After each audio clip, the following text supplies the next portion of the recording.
Welcome back to Now Let's Be Honest. I'm David Tate, and this is part 35 in our series, Walking Through the Gospel of Matthew. I've got some good news for you, because today we're actually hopping into the text of Matthew chapter 11. If you recall, verse 1 of this chapter actually fit better into the previous section of the book, and so we covered verse 1 of chapter 11 back when we talked about chapter 10. So today what we're going to do is we're going to cover verses 2 through 19, and that gets me a little bit excited because we actually get to talk about John the Baptist today, and that's somebody we haven't really talked about in quite a while. If you remember back in chapter 10, what we just covered is Jesus basically sent out his 12 apostles on their mission to the children of Israel. Like Joshua leading the 12 tribes into the promised land to conquer it from the Canaanites, so Jesus sent out his 12 apostles into the land to go about a new form of conquest, right? They're forming a new Israel from the Canaan that Israel has become. And they're preaching the kingdom of God to everybody that they reach, and they're getting to do all these miracles and do all this stuff, but they get to expect some pushback and some persecution. That's what we talked about in chapter 10, the disciples and the apostles going about their mission. And what we're going to see in Matthew chapter 11 is that Jesus himself is also going to go about a mission. And while the apostles are going and doing their thing, Jesus is going to go and do his thing as well. And as he goes amongst the people of Israel, Jesus is going to encounter the people, and what he's going to see there is he's going to see something that is very reflective of the time period of the judges that we see in the Old Testament, right? Where there's no king in Israel and everybody is doing what is right in their own eyes, right? Jesus is going to look at the people, and he's going to see that in many ways they are like sheep without a shepherd, right? They are being oppressed by their leaders, and they have nobody to really latch themselves to, and as a result, they are simply doing whatever they want. And we're going to begin to see a lot of those trends coming up in these verses that we're covering today. The section we covered today can really be broken down into three different subsections, right? We got verses 2 through 6, verses 7 through 15, and then verses 16 through 19. And the way these sections break down is like this. Each section begins with a question, right? So our first section is going to begin with the question that the disciples of John the Baptist are going to be asking Jesus. And they're going to ask him, "Are you the coming one?" Right? And then the second section is going to begin with Jesus turning to the crowds and asking them, "What did you go out into the wilderness to see whenever you were going and looking for John the Baptist?" Right? And then the third section is going to actually be Jesus still talking to the crowds, and he's going to ask more of a rhetorical question: "To what shall I compare this generation?" Right? And really each of these three sections is focusing on the identity of somebody. The first section is talking about the identity of Jesus. The second section is detailing the identity of John the Baptist. And the third generation is detailing the identity of the generation that Jesus and John the Baptist both ministered to. And so that's what we're dealing with here. And also in three of those sections, we're going to have this theme of coming, right? C-O-M-I-N-G, the word coming, right? In the first section, the disciples of John the Baptist are going to ask if Jesus is the coming one. Right? And then whenever Jesus turns to the crowds, he is going to communicate to them that John the Baptist was the Elijah who was to come. And then whenever Jesus is still talking to the crowds in that third section, he's going to talk about how both he and John came to the people and they responded in a way that they probably should not have, right? And so we've got all these themes going on in these three different sections. And the beginning of what we're talking about today, verse 2, is going to reference the deeds of Christ. And the end of what we're talking about today, in verse 19, is going to be talking about the deeds of wisdom. This is the Greek word ergon, right? And so in many ways, the things we're talking about today, I'm just really highlighting structural stuff here, just to show you that we're talking about just one really contained unit here that is bookended with the idea of deeds, works, right? And in between, we're learning about who exactly Jesus and John and the current generation that they're talking to are. That being said, let's actually hop in and let's see what exactly happens here. This is our first section. Now when John in prison heard of the deeds of Christ, he sent word by his disciples and said to him, "Are you the one who is to come, or shall we look for someone else?" And Jesus answered and said to them, "Go and report to John what you hear and see. The blind receive sight, and the lame walk. The lepers are cleansed, and the deaf hear. The dead are raised up, and the poor have the gospel preached to them. And blessed is he who does not take offense at me." Now I really do like these verses a whole lot here. But I'll be the first to admit that these are some verses that have stumped a lot of people over time, right? And the main reason it stumps a lot of people is because the way that the Gospels begin, and this is every single one of the four Gospels, the way that the four Gospels begin is with John the Baptist being really the first person to identify who Jesus is, right? John the Baptist's whole purpose is to identify the fact that Jesus is the Messiah. But then the way that this story begins is with John saying, Are you the Messiah? And that's led some people to a lot of confusion, right? Is John facing some doubt here? What is John going through? Well, we're going to talk about that today. And I actually think that these verses right here are probably going to be the things we spend the most time on, just because there's so much rich stuff going on just in these verses.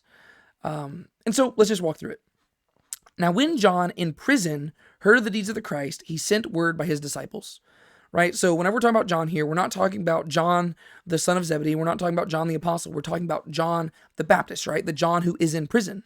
The last time we saw John in the Gospel of Matthew was actually in Matthew chapter 3 and 4, whenever he was preaching about Jesus and then whenever he baptized Jesus. Well, some time has passed, and now we see that John the Baptist is in prison. Later on, we're going to learn more context about how exactly this came about, but for right now, all you need to know is that John himself is in prison. There also seems to be this understood, there seems to be this expectation that Matthew is placing on his original audience, that they were familiar enough about who John the Baptist is, that they would have understood that John the Baptist did eventually go into prison, right? He doesn't have to explain that detail right here. He just assumes that his audience knows. Oh yeah, remember John the Baptist? Well, he was in prison. He sent word to Jesus from prison, right?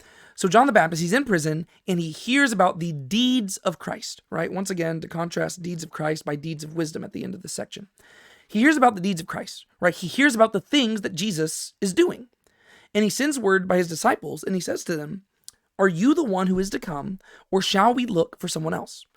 Right? And so John is puzzled, right? He is very confused. He's saying, well, Jesus, are you the one who is to come? And by that, he's referring to the Messiah, or shall we wait for someone else? And like I mentioned, this is the thing that really begins to puzzle people a whole lot here, because John the Baptist is the one who told everybody that Jesus is the coming one. And so they wrestle through the idea, is John in a state of doubt here? What is John exactly going through? And I think sometimes people will try to get rid of all the doubt altogether. I don't know if that's necessarily what we're supposed to do. I think that maybe John, being a human, just a man, I think he might be experiencing some doubt. But I think we can get some better insight into what's really at the root of his question if we actually go look at what Matthew's already told us about John's ministry back in Matthew chapter 3. If you go to Matthew chapter 3, we get to see that in many ways John the Baptist was your classic definition of a hellfire brimstone preacher, right? His whole thing was that he was a prophet out in the wilderness preaching these very intense messages, and it drew a crowd. And we get to see in Matthew chapter 3 exactly what John said about Jesus, and this is what he said. He said, "As for me, I baptize you with water for repentance. But he who is coming after me is mightier than I, and I am not fit to remove his sandals. He will baptize you with the Holy Spirit and with fire." Now notice what John the Baptist says. "His winnowing fork is in his hand, and he will thoroughly clear his threshing floor, and he will gather his wheat into the barn, but he will burn up the chaff with unquenchable fire." So whenever John the Baptist talked about Jesus' arrival, he talked about Jesus' arrival in terms of judgment, right? This was a guy who was going to show up with a winnowing fork. This was a guy who was going to separate the wheat from the chaff. This was the guy who was going to baptize not only with the Holy Spirit, but with fire, right? John the Baptist talked about Jesus as almost being a John the Baptist 2.0, but actually a greater John the Baptist, right? A guy who came in fiery judgment. That's how John the Baptist talked about Jesus. And then notice what gave rise to John the Baptist's question. It was when he heard about the deeds of Jesus, right? So if you're just paying close attention to the details here, I think Matthew's trying to explain to us why John is so confused, right? He hears about what Jesus is doing, and what Jesus is doing doesn't necessarily line up with what John expected Jesus to do. What we have to realize is that John did have special insight into who Jesus was and to what exactly Jesus was going to do, but in many ways, he was still largely in the dark in comparison to the exact nature of Jesus' ministry. Really, the only person who truly seemed to understand that at the time was Jesus himself. And so John the Baptist set up this whole idea of Jesus being this man who showed up in fiery judgment to wage war and deliver the people from oppression. But then he hears what Jesus is doing, and Jesus isn't doing that. Jesus isn't getting together an army. Jesus isn't turning on the Romans. Jesus isn't even where's his winnowing fork, right? That seems to be John's question. Where is your winnowing fork? Where is your crown? And if you think about it, John the Baptist is the forerunner to the Messiah, right? And if the Messiah is the king, then John, his forerunner, is probably wondering, why am I still in prison? right? If you are the conquering king, then why are these oppressive governments still in charge? Why is it that the government of Israel itself is still so corrupt that they have me locked up in their prison, right? He is currently locked up in Herod Antipas's prison. There is another king, another tetrarch in charge of the land of Israel. And he says, Jesus, are you the coming one? Right? Like I don't know if it's him doubting Jesus' identity, but he's more just voicing his confusion concerning that identity, right? Are you the coming one we expected, or are we looking for somebody else, right? Did I misunderstand exactly what you came to do, right? Where is your winnowing fork, Jesus? Where is the judgment? Where is the deliverance, right? Why am I your leading servant? Why am I your forerunner? Why am I wasting away in prison? That's what he's confused about. He hears about what Jesus is doing, and his excitement about what Jesus is doing turns into confusion. And so Jesus answers, and what I want you to notice here is that it says Jesus answered, but in many ways, it doesn't seem like Jesus overtly answers, right? Really, it seems like John is looking for a yes or no answer, and Jesus doesn't give him that. Jesus doesn't say yes or no. Instead, Jesus answers, and he says to him, "Go and report to John what you hear and see. The blind receive sight and the lame walk. The lepers are cleansed and the deaf hear. The dead are raised up and the poor have the gospel preached to them. And blessed is he who does not take offense at me." Now, if you read that, you might get a little bit frustrated with what Jesus does here. Because, once again, notice what gave rise to John the Baptist's question. John the Baptist asked this question because he had already heard about what Jesus was doing.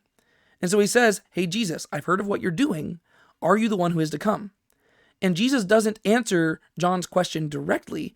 Instead, he responds by telling him the things that he is doing.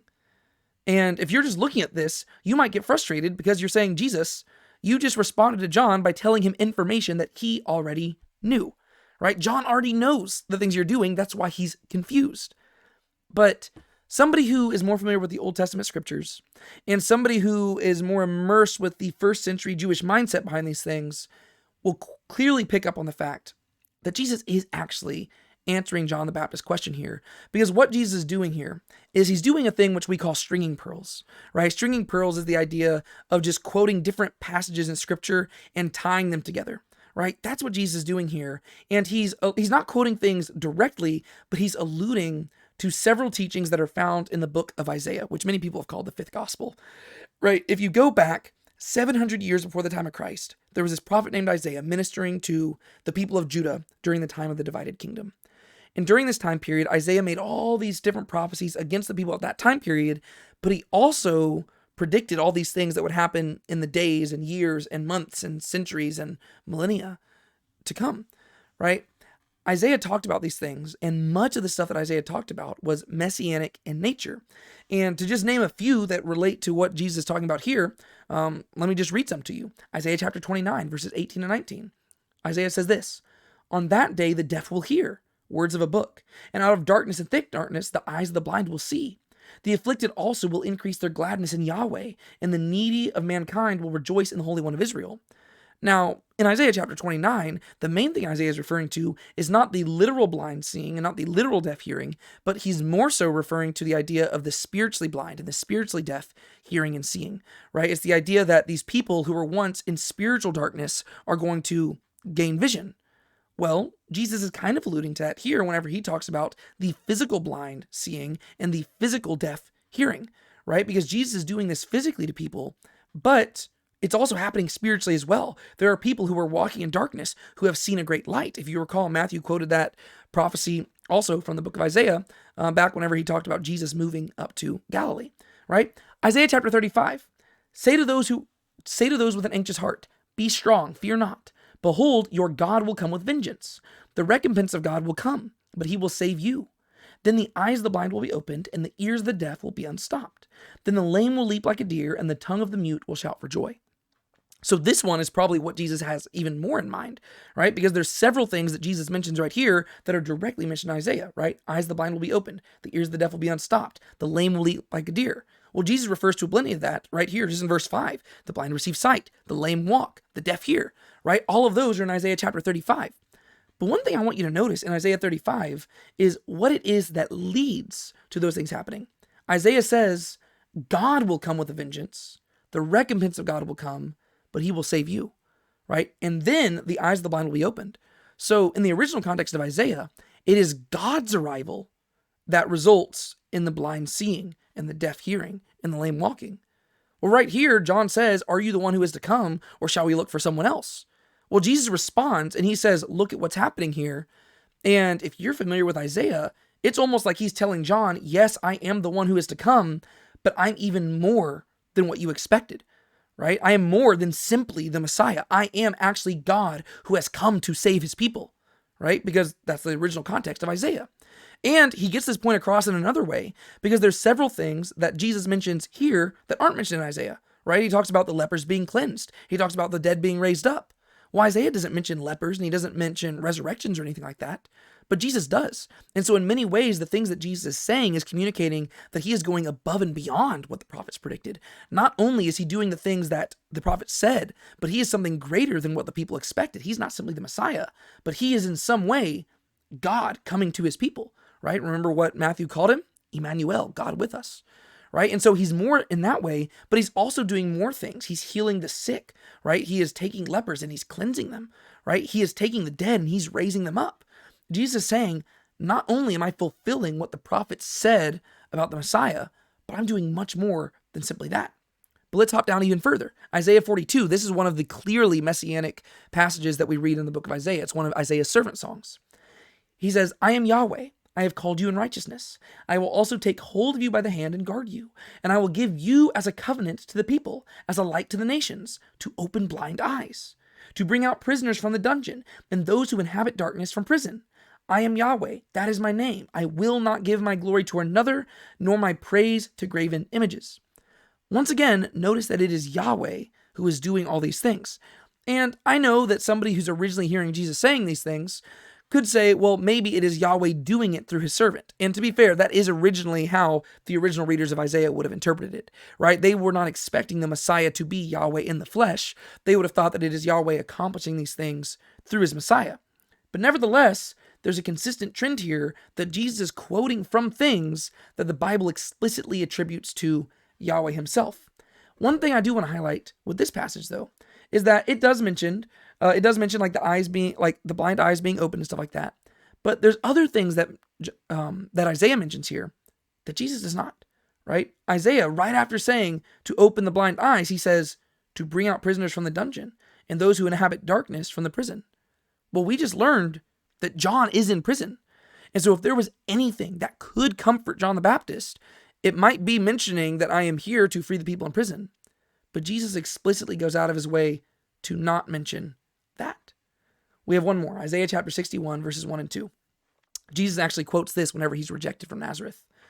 The Spirit of Lord Yahweh is upon me, because Yahweh has anointed me to bring good news to the afflicted. He has sent me to bind up the brokenhearted, to proclaim release to the captives and freedom to the prisoners, to proclaim the favorable year of Yahweh and the day of vengeance of our God. Well, you notice here that Isaiah mentions to bring good news to the afflicted. Okay, well, Jesus mentions that as well, right? He says that I am here, the blind receive sight, the lame walk, the lepers are cleansed, and the deaf hear, the dead are raised up, and the poor have the gospel preached to them, right? He is referring to Isaiah 61. But Isaiah 61, like Isaiah 42, immediately follows up these messianic predictions with the prediction that the Messiah will proclaim release to the captives and freedom to the prisoners, right? So there's two passages right there that Jesus cites the things that he is doing, but then he also omits things that he's not doing, right? He is not here for the day of vengeance, and he's not necessarily here right now to proclaim release to the captives and the prisoners. Well, for John hearing this, he's getting his answer, right? He's hearing what Jesus is doing, and Jesus is saying, John, you've heard what I was doing. Now I need you to truly hear what I'm doing, right? Remember the prophets. Remember what they said, right? He's affirming that John is correct. He is the one who is to come, but his ministry might look a little bit different than John might have expected.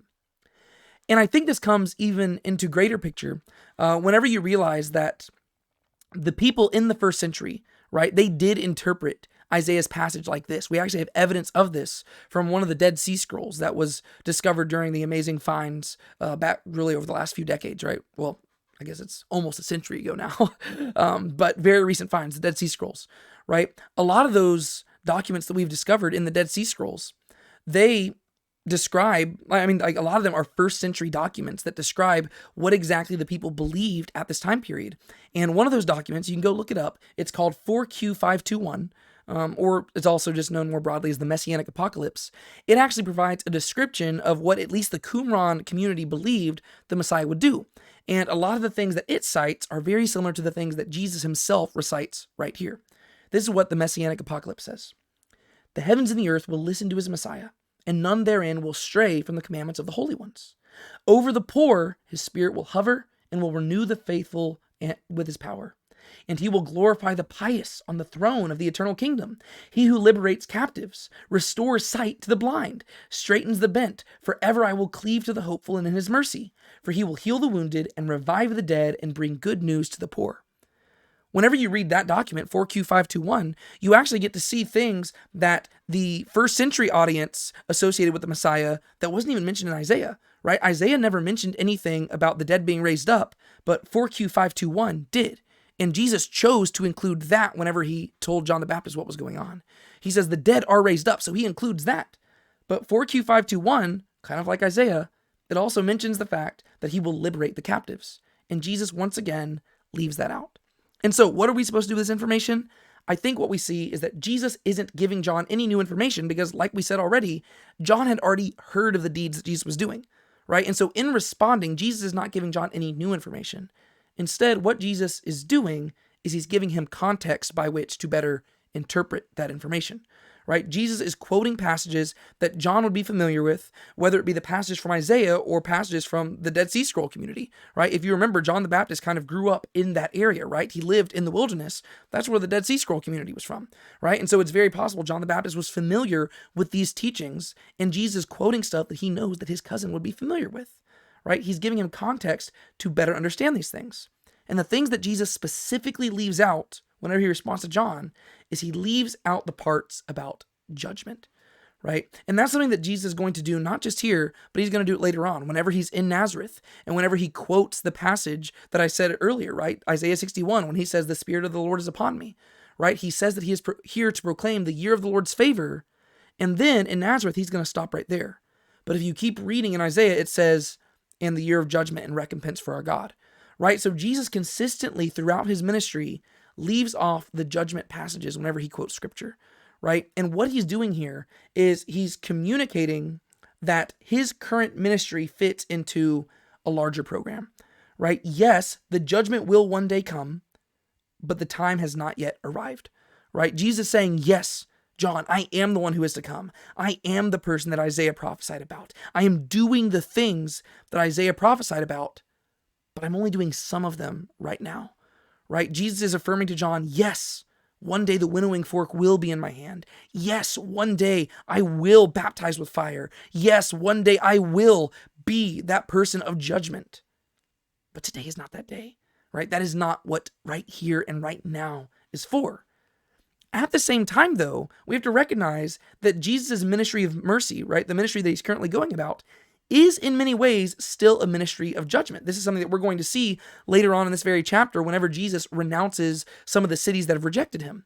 Because Jesus doesn't come to judge on this instance, but he does come, and as a result, judgment follows, right? John's going to talk about this in the Gospel of John, right? Not John the Baptist. This is the Apostle John we're talking about now, right? He says, for God so loved the world that he sent his only son into the world so that anybody who believed in him might not perish but have eternal life, right?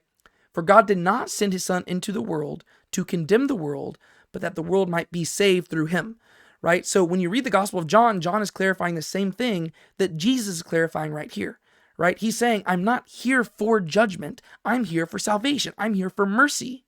However, judgment does follow whenever people reject Jesus. That's what we're going to see later on in this chapter, right? Jesus clarifying to John the Baptist, I'm here for mercy right now. I'm not here for judgment. But does that mean that nobody's getting judged? Well, no, people are getting judged, but they're judging themselves, right? They're judging themselves by rejecting Jesus. One day as Christians, we believe Jesus will come back. And when he does come back, he will have that winnowing fork in his hand, and he will come in that final judgment. But what Jesus is communicating to John the Baptist right now is he's saying, dude, now is not that time, right? Now is not the time of judgment. Now is the time of mercy. Now is the time of liberty. Now is the time of salvation. But at the same time, whenever he's speaking of liberty here, he's not talking about liberty for the captives, right? He goes out of his way to leave out the fact that the Messiah comes to proclaim liberty to the captives. And I think this is where Jesus is communicating a hidden message really to John the Baptist. Because John the Baptist is wondering, hey, if I'm your forerunner, why am I in prison? And Jesus says, well, because I'm not setting the prisoners free this time, John. Right? And so he's communicating to John that he's going to die in prison. But then remember what Jesus added in there? The dead are raised up. Right? So there's really this whole hidden message really behind what Jesus says here. He is telling John, yes, I am the one who is to come, but my ministry is going to look different than you might have expected. And if you're expecting to get freed from prison, I hate to break it to you, my cousin, but you're not going to. You're going to die in prison because my time has not yet come to be freeing the captives. But don't worry, even if you die for your faith, you will be raised up on the last day, right? Because I am currently raising people up right here and right now. That's what Jesus is communicating through this. And then that kind of better explains what he's saying in verse 6. Blessed is he who does not take offense at me, right? Jesus realizes that his ministry is going to be a huge stumbling block to the people of Israel, especially given their expectations concerning the Messiah, right? Messianic expectations in the first century were wide and diverse, right? They're kind of like end times expectations now where, now times we just like have all sorts of different views about the end times. But there were certain things that Jewish people in the first century held pretty unified, like to a unified degree, they held about the Messiah. And one of those things was when the Messiah came, he was going to come in judgment against their enemies and that he was going to be this conquering king. And Jesus realizes that's a stumbling block and it's going to mess up a lot of people. And sure enough, as we're going to see over the course of these next few chapters, that's going to be a big factor into why so many people reject Jesus. It's because he's not the Messiah that they expected. We're going to talk about that even more later on in the section we're talking about today, right? People's expectations are going to dictate how they respond to Jesus. And Jesus tells John, blessed is the person who doesn't take offense at me, right? Blessed is the person who doesn't make me conform to their expectations, but allows me to do what God has called me to do, right? That's going to be a big thing that we talk about today, where humans naturally, we try to put God into a box and we try to place these expectations upon God and how he should do things.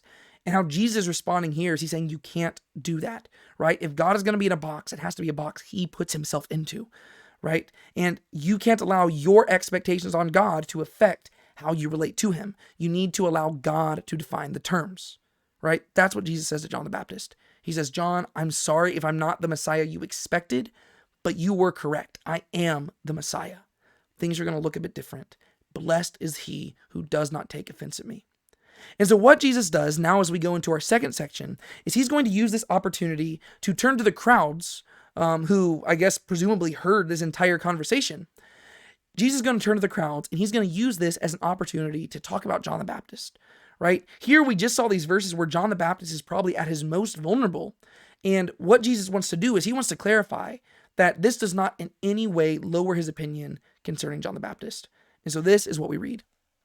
Now, as these men were going away, Jesus began to speak to the crowds about John. What did you go out into the wilderness to see? A reed shaken by the wind? But what did you go out to see? A man dressed in soft clothing? Behold, those who wear soft clothing are in king's palaces. But what did you go out to see? A prophet? Yes, I tell you, and one who is more than a prophet. This is the one about whom it is written, behold, I send my messenger ahead of you, who will prepare your way before you. Truly I say to you, among those born of women there has not arisen anyone greater than John the Baptist. Yet the one who is least in the kingdom of heaven is greater than he. And from the days of John the Baptist until now, the kingdom of heaven suffers violence, and violent men take it by force. For all the prophets and the law prophesied until John. And if you are willing to accept it, John himself is the Elijah who was to come. He who has ears to hear, let him hear. So here Jesus is going to turn to the multitude that's listening here, and he's going to speak in many ways like a prophet. I mean, that last phrase, he who has ears to hear, let him hear, that is practically ripped from the words of Isaiah or from the words of Ezekiel, right? And this is going to be a phrase that Jesus repeats again and again throughout the scriptures. I believe this is the first time he said it, though. And so really, this is something I really love, because right here, we actually get an opportunity to see what Jesus's opinion about John the Baptist was, right? We've talked a lot about John the Baptist over the course of this study, but we really haven't gotten to see how Jesus views John. We've seen how John views Jesus, and a lot of passages tell us about how John views Jesus. But right here, we actually get to see how Jesus viewed John. And so as the disciples of John are leaving, Jesus turns to the crowds and he says, now that we're talking about John, I want to ask you a question, right? And he begins to challenge the multitude. And he begins to ask them, what was it that drew them out into the wilderness to see John, right? What did you go out into the wilderness to see? A reed shaken by the wind? What did you go out to see? A man dressed in soft clothing? Behold, those who wear soft clothing are in king's palaces. What did you go out to see? A prophet? So there's 3 rhetorical questions he asks here. Who did they go out to see? Did they want to see a reed shaken by the wind? Did they want to see a man in soft clothing? Or did they want to see a prophet, right? Well, what we're going to see is that John is not either of those first 2, but he is the third. But really, all of these are rhetorical questions, and there's really several different ways you could interpret this, and I think Jesus is wording it vague enough to where he might mean a lot of these different ones, right? So whenever he first asks, the first thing he says is a reed shaken by the wind. The idea is that, a reed shaken by the wind, it shakes very easily, right? But you know where you usually don't find reeds? In the wilderness, right? If you, like, reeds are found by water. Wildernesses are devoid of water, right? So if you find a reed in the wilderness, it seems to be some sort of spectacle, right? It seems to be something flashy where you're like, whoa, did you hear about the reed in the wilderness? Let's go watch that blow. What Jesus seems to be implying by all these rhetorical questions is he's challenging the people, asking them, did they go to John because they wanted to actually experience a genuine movement from God and because they actually cared about his words?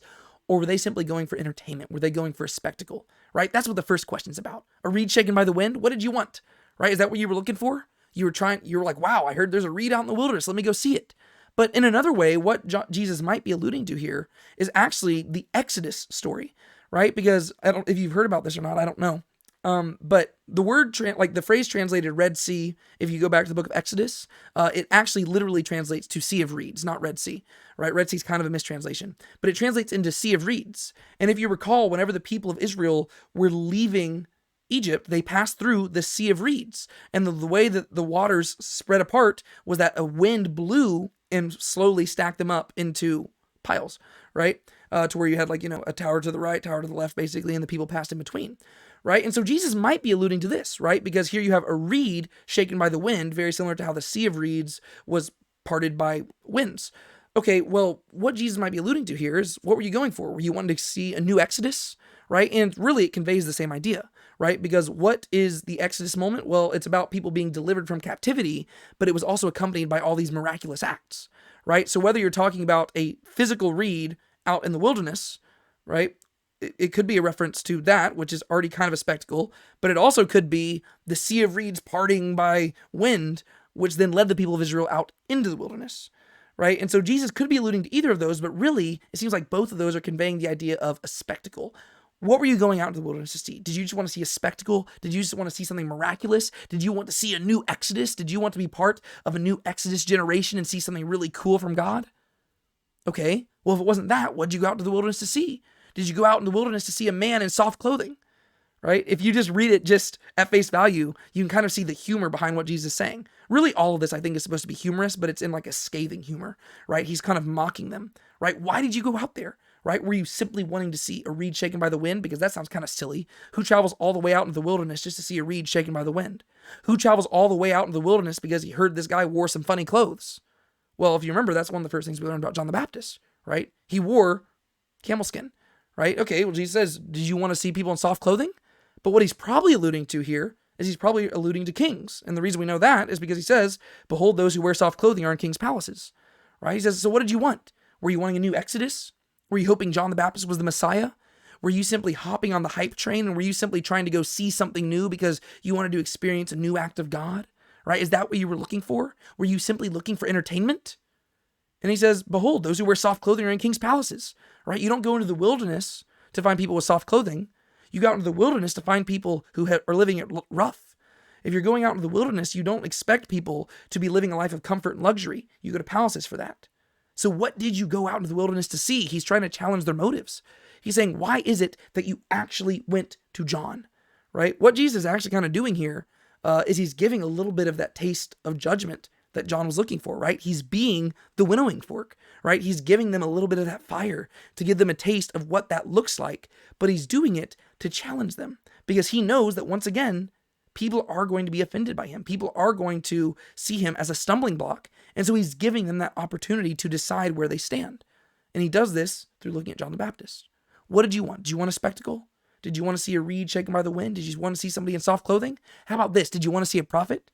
God's been silent for 500 years. You heard a new prophet was in town, so you went out into the wilderness just to hear what he had to say, right? Jesus is challenging them. But then in this last one, Jesus says, yes, I tell you, he is a prophet and one who is more than a prophet. Jesus says, don't even degrade John by simply calling him a prophet. John was way more than simply a prophet. And so even if you went out there for a prophet, well, guess what? You got a lot more than that, right? Jesus communicating to them that if they went out there for a spectacle, if they went out there because they wanted a new Exodus, if they went out there because they wanted a new king, if they went out there because they wanted a new prophet, well, if that's all they were looking for, well, then by far they underestimated who John actually was.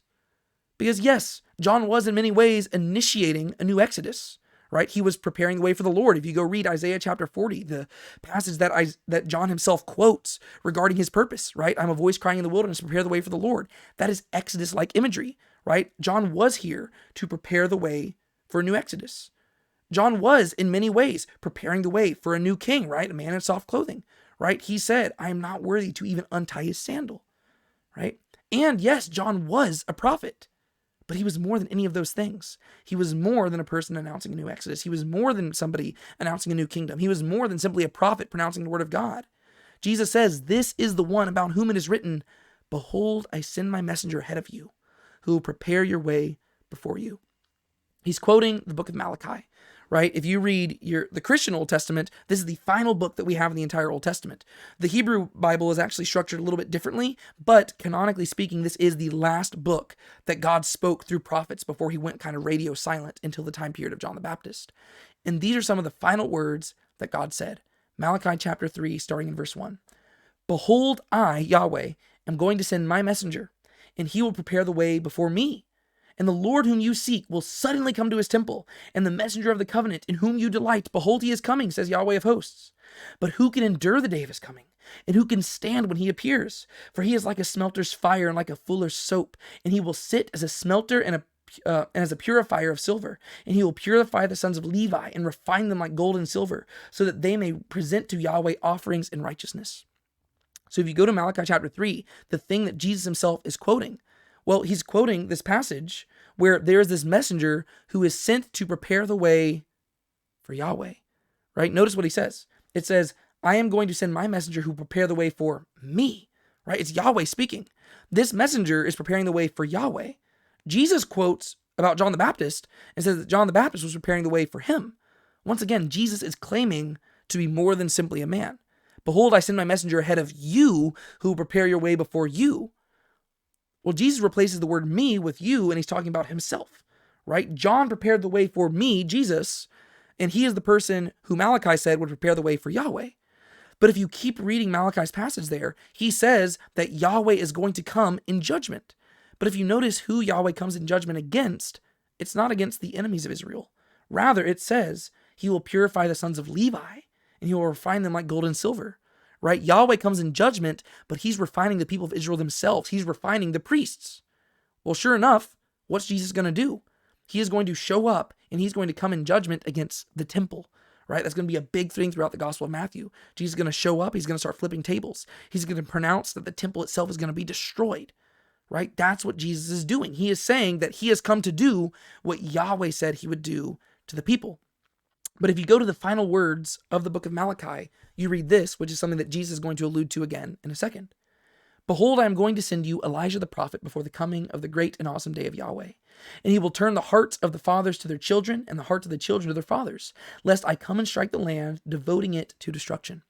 Right? Those are the final words of the entire Old Testament. The final words that the people of Israel had heard from God up until the 400 years of silence was that God was going to send Elijah the prophet to prepare the way for the return of Yahweh and for the Messiah himself, right? So for 400 years, the people are waiting for Elijah to show up. And Jesus is saying right here that John the Baptist was not simply a reed shaken by the wind. He was not simply a man in soft clothing. He was not simply a prophet. He himself was the Elijah to come, who prepares the way for the Messiah and prepares the way for Yahweh himself to show up and refine the people of Israel. He says that is who John was. And this actually gives greater explanation to John the Baptist's confusion. Because if you actually go look at Elijah in the Old Testament, you'll see that Elijah himself was a prophet who was very much like John, a hellfire brimstone prophet. He was walking into king's palaces and he was rebuking the people wearing the soft clothing, right? John the Baptist is like Elijah, who was not a reed shaken by the wind. He was a reed standing sturdy whenever the wind blew as hard as it could, right? That's who Elijah was. That's who John the Baptist is. But if you remember, Elijah promised future judgment on the people. But Elijah was followed by his disciple Elisha, right? Elisha, right? He was followed by him. And Elisha went about a ministry of mercy, kind of like Jesus. If Elijah had been there to see Elisha's ministry, he probably would have been just as confused as John the Baptist was about Jesus. But this is how it is, right? And so Jesus says, truly I say to you, amongst those born of women, there has not arisen anyone greater than John the Baptist. That is amazing. Like, I really want to just stop and reflect on that verse, like that statement right there for so long. But for the sake of time, we're just going to move on. But I mean, that's just amazing, right? Among those born of women, there has not arisen anyone greater than John the Baptist, right? He says John the Baptist is the greatest. He had the privilege of paving the way for the Messiah. He had the privilege of paving the way for Yahweh himself to show up in judgment. However, one who is least in the kingdom of heaven is greater than he, right? So there's this promise that even those who are the smallest, the least in the kingdom of heaven, will be greater than even John the Baptist. That's apparently the privilege of being in this kingdom, right? Just to belong to this kingdom immediately makes you better and of higher, like just of greater esteem than anybody else in all civilization. John the Baptist was the greatest of all men, but anybody who makes it into the kingdom of Jesus, the kingdom of God, the kingdom of heaven, they're greater even than John. And from the days of John the Baptist until now, the kingdom of heaven suffers violence, and violent men take it by force. For all the prophets and the law prophesied until John. Right? So what Jesus is pointing out here is that with John's imprisonment and ultimate death, an age comes to an end. Right? For the longest time, God was sending prophets and prophets and prophets to call the people and to call the people to repentance and to bring the hearts of the children back to their fathers and to bring everybody back to God. But with John's imprisonment and with John's death, something is about to change. And with John's imprisonment and death, something new is about to begin. Right? This is why in many ways people describe John the Baptist as being the last Old Testament prophet and the first New Testament saint. Right? John the Baptist is in many ways this, like he's the thing he's the person who weaves the Old Testament to the New Testament. Right? The New Testament uniformly begins with John the Baptist. The Old Testament ends with the promise of the coming Elijah. Jesus says that John the Baptist is that Elijah. He is the one who ties the Old Testament and the New Testament together. He is the one who brings an age to an end and brings a new age into Genesis, right? He is the birth of a new age, the age of the kingdom, right? He says that's what John the Baptist was. And from the days of John the Baptist until now, the kingdom of heaven suffers violence, and violent men take it by force. For all the prophets and the law prophesied until John. Behind Jesus' words here is once again a scathing indictment against the people. And he's going to follow this up in his rebuke that he's going to say at the end of the section we're going to talk about today, right? That final third subsection. What Jesus is doing here is he's rebuking the people. He says, why did y'all go out into the wilderness? What were you looking for? Were you simply going out there to be entertained? Did you just want to see a reed shaking in the wind? Do you want to see something just crazy, something spectacular? Did you go out there because you wanted to see a man in soft clothing? You wanted to see somebody who you thought would be the Messiah? Did you go out there simply because you wanted to see a prophet? You heard that God had started speaking again and you want to see who it was? Did you go out there to simply be entertained? Did you delude yourself into thinking that you were being part of this new movement and that you would be any different than the people who came before you? Well, he says, I tell you the truth. Up until the days of John the Baptist, the kingdom suffered violence. And now look where John is. John is in prison. John was a prophet to the current generation, Yet this current generation who like to esteem themselves, yearning for the Messiah, yearning for a new Exodus, yearning for a coming kingdom, yearning for a new prophet, that's what the people were yearning for. Yet what did they do to the prophet who showed up? Like Israel before them, they imprisoned him, and they're going to put him to death. They claim to yearn for the kingdom of God, yet they treat the prophets of God just as badly as Israel did in days past. The only king that they serve is themselves. Right? Jesus looks at the generation around himself, and he realizes that this generation is no better than the time period of the judges. There was no king in Israel, and everybody did what was right in his own eyes. Right? It's a time period of silence. Right? It's a time period when they're serving their own hearts. They're doing their own heart's desires. They're saying that they want a new Exodus. They're saying they want a new king. They're saying they want a new prophet. But whenever somebody even greater than a prophet shows up before them, what do? They put him in prison, and they have him put to death. And so he says, if you are willing to accept it, John himself is Elijah who is to come. And just like y'all put Elijah through all that suffering, and just like Elijah had to rebuke y'all, and as Elijah rebuked y'all for what you did to the prophets, so too, John the Baptist's imprisonment right now is rebuking you. And so just like the prophets rebuking the people of Israel in days past, so Jesus echoes the words and says, he who has ears to hear, let him hear. Jesus is alluding to the fact that slowly but surely the people's hearts are being darkened, right? And they're becoming spiritually blinded. They're becoming spiritually deaf, right? He replied to John the Baptist and told him, yes, the blind see and the deaf hear. But at the same time, there are people who once were able to see and they are being blinded. And there are people who were able to hear and they're being deafened, right? And that's because they're rejecting what God is doing in their current generation, right? And so, yes, Jesus' ministry is a ministry of mercy, but because they're rejecting John the Baptist and because they're rejecting Jesus, judgment is following as a result. Not everybody has ears to hear, but those who do have ears to hear, Jesus says, let him hear, let him discern.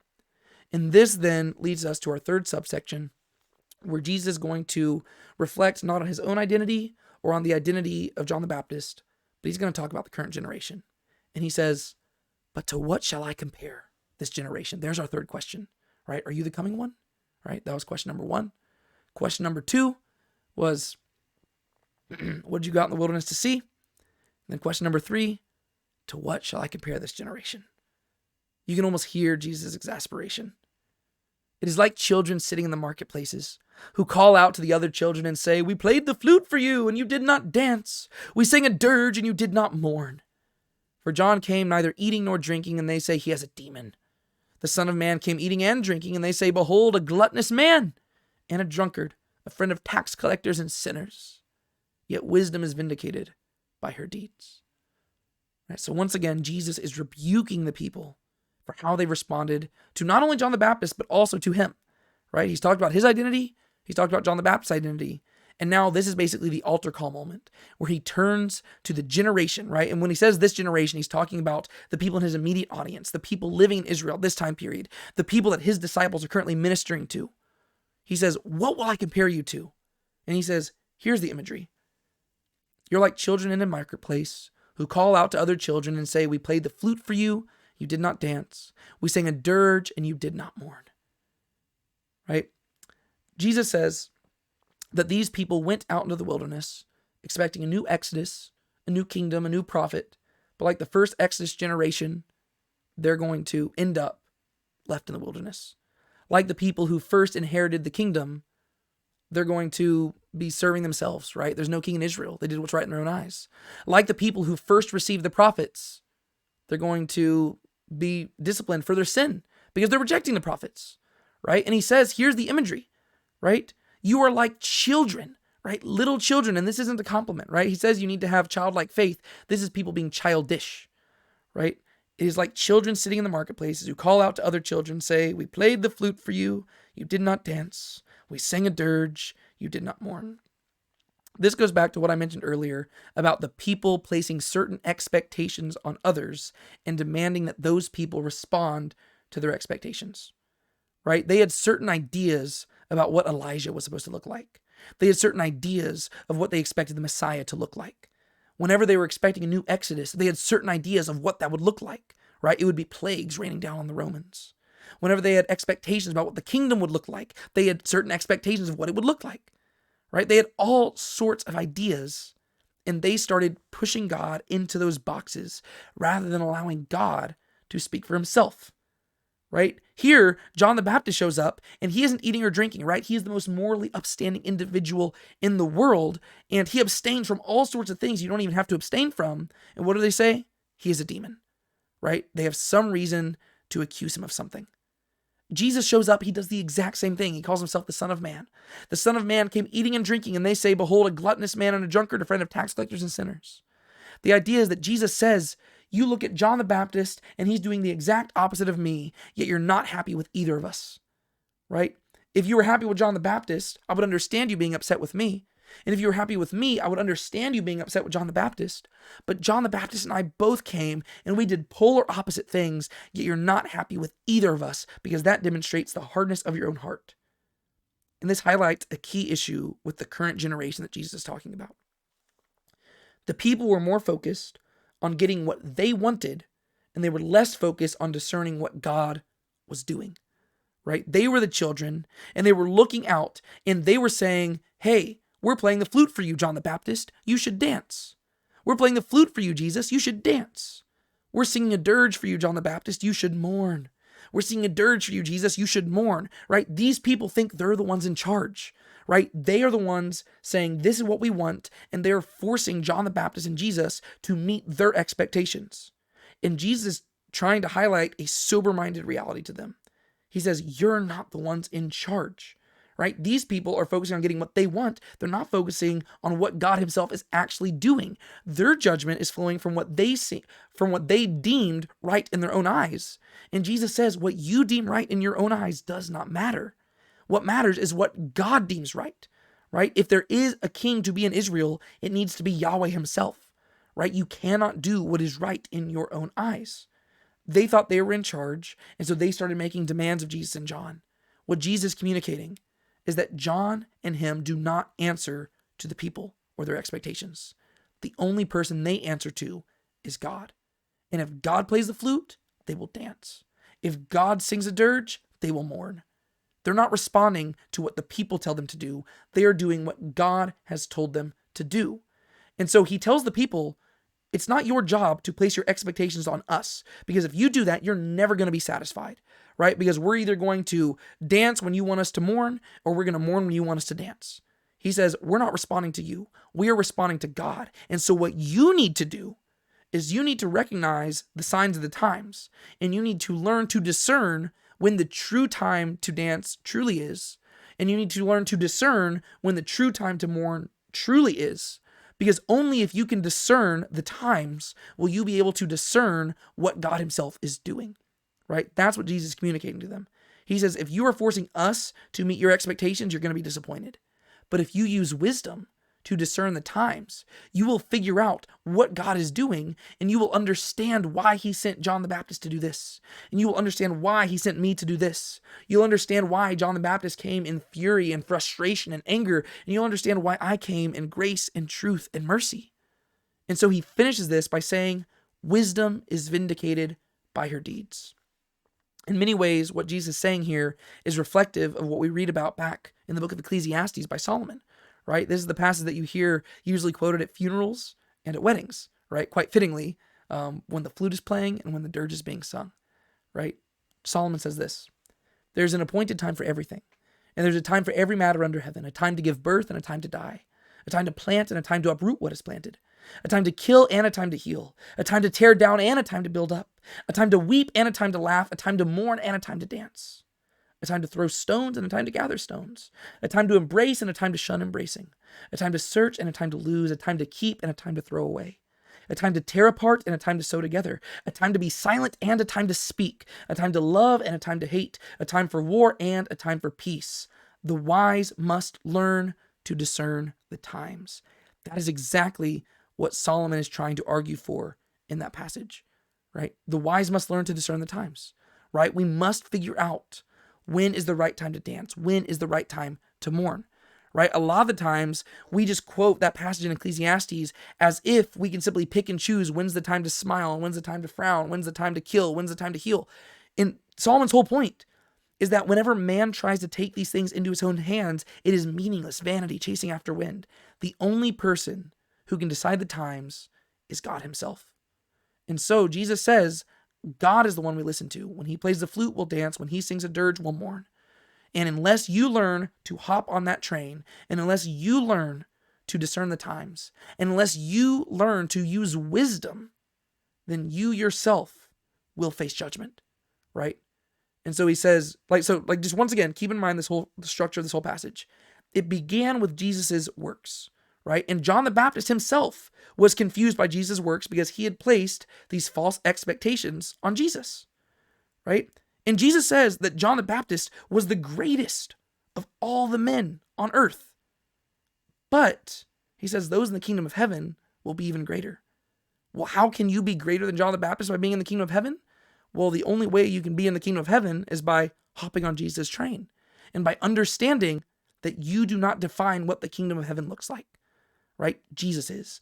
God is, right? And so you have to look at Jesus' works, and if Jesus' works don't look how you expected the Messiah's works to look, you need to get over it, and you need to learn to discern the times, because wisdom is vindicated by her deeds, right? John the Baptist, he was the greatest of all men, yet even he had these false expectations he placed on the Messiah. The crowds were far guiltier of that, right? The crowds, they were placing false expectations on John and the Messiah, right? They didn't understand either of them. And Jesus says, if you want to be part of the kingdom of heaven, you need to have wisdom, and you need to learn to discern the times, and you need to learn to know when's the time to dance and when's the time to mourn. It doesn't matter what you want. It matters what God wants. And if you can learn to respond to God in that way, you too will be greater than John the Baptist. We're going to stop right there, and I hope that you enjoyed this as much as I did. I am loving just walking through this gospel with you, and I hope that you're enjoying it as much as I am. Until next time, my name is David Tate. This is Now Let's Be Honest. Be sure to keep a smile on your face. Don't let anybody steal your joy. Remember who you are, and of course, Maranatha.